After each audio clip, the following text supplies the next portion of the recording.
I would have to say my life has been built on inclusion, and whatever I did to bring those around me with me and have them appreciate the scenario as well.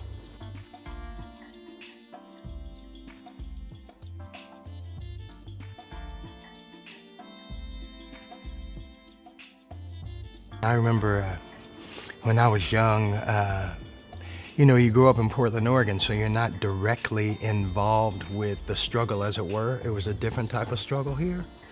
And in some ways, I feel like assimilation was our worst enemy. But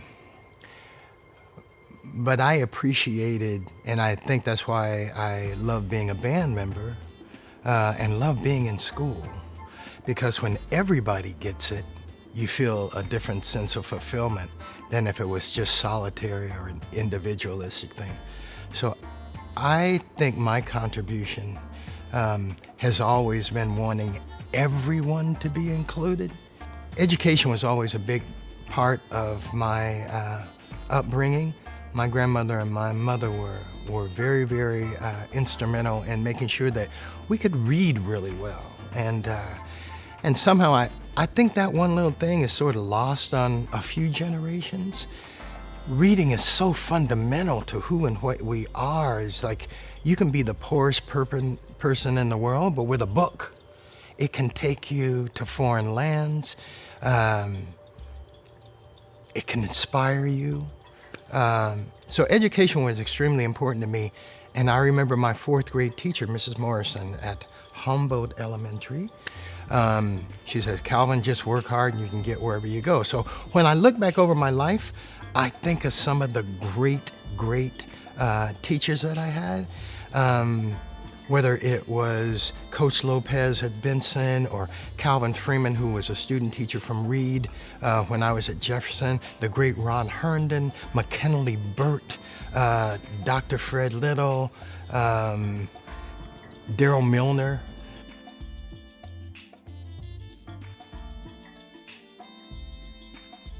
We've been so dispersed that we no longer have a sense of what our community was.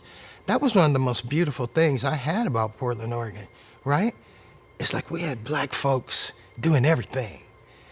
We may have been confined to a certain area, but I have to tell you, the inspiration that I got every day from the Nate Probies and the Roy Jays and the Donnie Adaires and the Ken Berries, and Dr. Winston Rogers, my seventh grade teacher, who had been a Tuskegee Airman, right?